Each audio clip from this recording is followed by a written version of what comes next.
चलिए आज का टॉपिक स्टार्ट करते हैं। मैंने आपके लिए टॉपिक सेलेक्ट किया है फ्रॉम बिजनेस स्टडीज से। तो जो टॉपिक सेलेक्ट किया है वो है हमारा forms of business organisations. Forms of business organisation में काफ़ी सारी चीज़ें आती हैं जिनके बारे में हम पढ़ेंगे वन बाय वन। और मैंने यहाँ पे एक चार्ट सा बनाया हुआ है। वो चार्ट जैसे मान लीजिए फॉर्म्स ऑफ बिजनेस ऑर्गेनाइजेशन में क्या क्या आता है हमारे पास। सोल प्रोप्राइटरशिप आती है पहले, उसके बाद आ जाता है पार्टनरशिप फर्म्स होती है हमारे पास। फिर उसके बाद हमारे पास जॉइंट हिंदू फैमिली बिजनेसेस होते हैं। फिर उसके बाद जॉइंट स्टॉक कंपनी आ जाती है इनके अंदर। फिर देन इसके बाद कोऑपरेटिव सोसाइटी, ये सारे इसके अंदर आते हैं कहाँ पे, फॉर्म्स ऑफ बिजनेस ऑर्गेनाइजेशंस के अंदर। ठीक है, अब सबसे पहले हम पढ़ेंगे सोल प्रोप्राइटरशिप क्या होती है। सोल प्रोप्राइटरशिप की मैंने यहाँ पे डेफिनेशंस लिखी हुई है। कह रहा है एक business on manage and controlled by single owner. एक ऐसा बिजनेस जिसको एक सिंगल ओनर मींस एक अकेला आदमी जो है उसको ओन करता है, अकेला आदमी उसको मैनेज करता है और अकेला आदमी उसको कंट्रोल करता है। ठीक है, तो ये जो है बेसिकली ये सोल प्रोप्राइटरशिप की डेफिनेशन आ जाती है। और सोल प्रोप्राइटर जो होता है वो किस एरिया में काम करता है, common in area of personalised services. Personalised services का मतलब क्या होता है, जैसे मान लीजिए एक बायर और सेलर का डायरेक्ट रिलेशन होता है। पर्सनलाइज्ड मींस पर्सनली जो सोल प्रोप्राइटर होता है वो पर्सनली किसी भी कस्टमर को गुड्स एंड सर्विसेज जो है वो सेल आउट करता है। यहाँ डीलिंग उसके साथ डायरेक्ट डीलिंग होती है, पर्सनल डीलिंग होती है। ठीक है, इसमें आप एग्जांपल्स दे सकते हैं, बहुत सारे एग्जांपल्स, जैसे रिटेल शॉप्स आ जाती हैं, उसके बाद आ जाता है सलून्स आ जाते हैं, हमारे ब्यूटी पार्लर्स आ जाते हैं। तो ये कुछ एग्जांपल्स हैं हमारी सोल प्रोप्राइटरशिप की। अब यहाँ से हम आगे बढ़ते हैं। इसके सोल प्रोप्राइटरशिप के फीचर्स जो हैं, सबसे पहले फॉर्मेशन आ जाता है इसका, एंड देन क्लोजर आ जाता है। फॉर्मेशन और क्लोजर जो है बहुत इजी होता है इसका। आप इजीली इसको स्टार्ट कर सकते हैं, आप अपने घर में किसी शॉप में रेंटेड शॉप पे आप स्टार्ट कर सकते हैं। और क्लोजर मीन्स आप कहीं पे कभी भी जब चाहें आप इस बिजनेस को बंद कर सकते हैं, जो आपका सोल प्रोप्राइटरशिप बिजनेस होगा। अब इसमें सेकंड स्टेप आ जाता है लायबिलिटी। लायबिलिटी जो है इसमें मोस्ट इम्पोर्टेंट चीज है कि मान लीजिए कोई बिजनेस ओनर है, उसको 10 लाख रुपीज या 15 लाख रुपीज का नुकसान हो गया। मान लीजिए 10 लाख का नुकसान हो जाता है उसको, तो हम क्या कहेंगे कि वो क्या करेगा, इस लायबिलिटी को पे आउट करने के लिए वो अपने एसेट जो है, बिजनेस के एसेट्स हैं, वो सारे एसेट जो है वो बेचने की कोशिश करेगा और वो अपनी लायबिलिटी खत्म करने की कोशिश भी करेगा। ठीक है, मान लीजिए उसके सारे एसेट जो है वो 10 लाख की उसकी लायबिलिटी थी, 8 लाख के उसके एसेट्स बच गए बेचने के बाद। सॉरी, 8 लाख के उसके एसेट्स जो है बिक गए। अब 8 लाख तो उसने पूरा कर दिया, बट लायबिलिटी उसकी 10 लाख रुपीज है। ठीक है, अब 10 लाख में से 2 लाख का डिफरेंस आ रहा है, तो वो 2 लाख जो होगा वो अपनी पर्सनल प्रॉपर्टी, जैसे कोई घर हो गया या कोई गाड़ी वगैरह कुछ होगा जो उसका पर्सनल होगा, वो उसको बेच के, उसको सेल आउट करके ही वो लायबिलिटी को पूरा करेगा। अब नेक्स्ट स्टेप आ जाता है sole risk bearer and sole profit recipient. Basically जैसे हमने बताया अभी ऊपर कि सोल मींस सिंगल, तो वो खुद ही बिजनेस कर रहा है, खुद ही रिस्क उठा रहा है और प्रॉफिट भी सारा उसी का ही होगा। ठीक है, तो इसमें रिस्क भी सारा उसका और प्रॉफिट भी सारा उसका।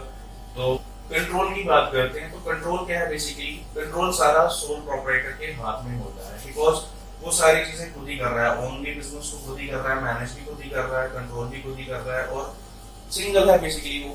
तो ये सारा कंट्रोल जो है सारा उसी के हाथ में है, सारा डिसीजन मेकिंग का प्रोसेस जो होगा वो सारा उसी के हाथ में होगा। तो कंट्रोल सिंपल सी बात है, वो खुद कर रहा है हर कोई चीज जो बिजनेस से रिलेटेड है। नेक्स्ट आ जाता है नो सेपरेट एंटिटी।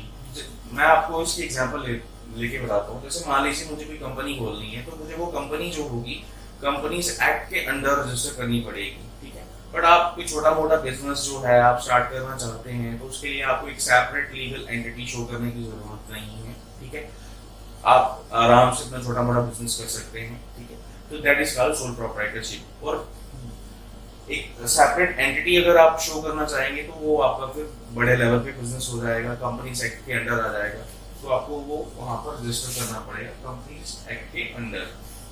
नेक्स्ट आ जाता है लैक ऑफ बिजनेस कंटिन्यूटी। देखिए, लैक ऑफ बिजनेस कंटिन्यूटी का मतलब क्या होता है बेसिकली कि जो आप बिजनेस कर रहे हो, बिजनेस में आप कितनी लंबे समय तक कंटिन्यू करोगे वो आपको पता नहीं है। ठीक है, कब तक आप बिजनेस कर पाओगे, जब तक आप बिजनेस तब तक अच्छे से करोगे जब तक उसमें रिटर्न्स अच्छे आते रहेंगे। जब रिटर्न्स आना बंद हो रहे हैं, आपको इंसेंटिव्स आना बंद हो रहे हैं, तो इसका मतलब आप बिजनेस बंद करोगे, कोई और ऑप्शन देखोगे। तो दिस इज वाई ये कंटिन्यूटी में लैग करता है, ठीक है। अब उसके बाद इसके मेरिट्स जो होते हैं वो और डिमेरिट्स जो है वो भी इसके इन्हीं में से आ जाएंगे, फीचर्स में से निकालेंगे हम। देखिए क्विक डिसीजन मेकिंग जो है बेसिकली कंट्रोल से आता है, क्योंकि कंट्रोल सारा एक ही बंदे के हाथ में है, एक ही सोल सिंगल बंदे के हाथ में है। तो सारा जो डिसीजन मेकिंग है उसकी खुद के हाथ में, कौन सा डिसीजन कब लेना है वो खुद ही सारा मैनेज कर रहा है इस चीज को। तो डिसीजन मेकिंग जो है क्विक रहेगी, एक ही बंदा है तो सडनली डिसाइड करेगा और सडनली वो क्विक रिएक्शन में डिसीजन लेगा।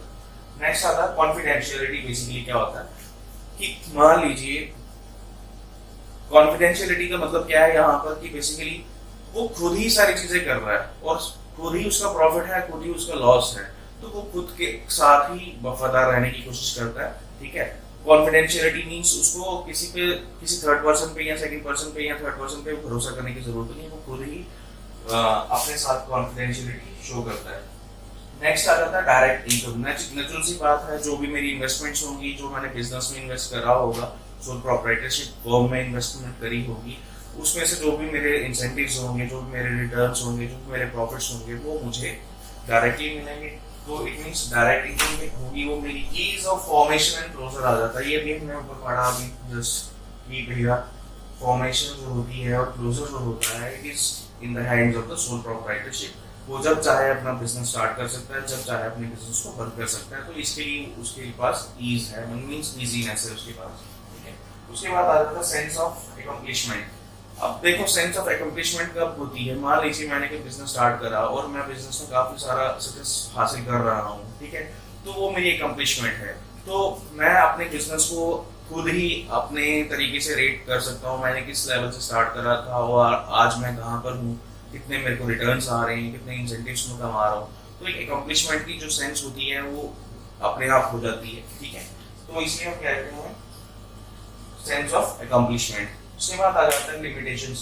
तो लिमिटेशंस है वो भी है क्या, लिमिटेड रिसोर्सेज है, एक सोल इंसान है, सिंगल इंसान है जो बिजनेस को रेगुलेट कर रहा है, ओन कर रहा है, मैनेज कर रहा है, ये सब चीजें कर रहा है, कंट्रोल भी वो खुद ही कर रहा है। तो रिसोर्सेज क्या है, बेसिकली वो खुद ही इन्वेस्टमेंट कर रहा है, किसी से लेके नहीं कर रहा है वो, ठीक है।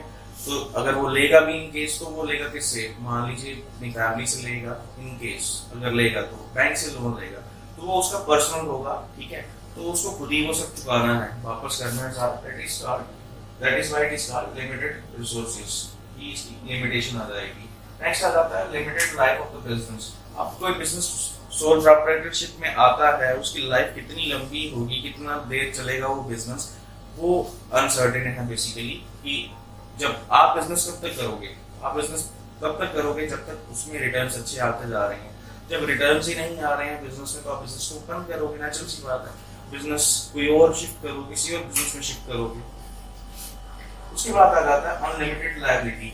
अभी अब हमने जस्ट ऊपर ही पढ़ा कि लायबिलिटी जो होती है एक सोल प्रोप्राइटर की, वो अनलिमिटेड होती है। अब अनलिमिटेड लायबिलिटी मतलब उसकी सारा का सारा जो लायबिलिटीज हैं बिजनेस की या सोल प्रोप्राइटरशिप की, फर्म की, वो सारी की सारी उसकी खुद की हैं। अब उससे खुद ही वो सारी लायबिलिटीज को क्या करना है, पे आउट करना है। तो इसलिए इसको अनलिमिटेड लायबिलिटी आ जाएगी, ये इसकी डिमेरिट है बेसिकली, और लिमिटेशन कह सकते हैं आप। उसके बाद आ जाता है लिमिटेड मैनेजरियल स्किल्स। अब एक ही इंसान है, वही उसको मैनेज कर रहा है, वही उसको कंट्रोल कर रहा है, तो सब कुछ वही खुद ही कर रहा है। तो मैनेजरियल स्किल्स जो होते हैं एक इंसान के पास कितने हो सकते हैं, आप किसी की हेल्प नहीं ले रहे हो, आप खुद ही सब बिजनेस कर रहे हो, सभी चीजें खुद कर रहे हो, प्रोडक्शन से लेके सेल्स तक का खुद देख रहे हो आप सारा। तो आप कितना उसको कर पाओगे, कितने हाई लेवल तक मैनेज कर पाओगे। तो एक पॉइंट पे आके आपको थोड़ा सा डिफिकल्टी महसूस होना स्टार्ट हो जाएगी। That is why it is called limited managerial skills.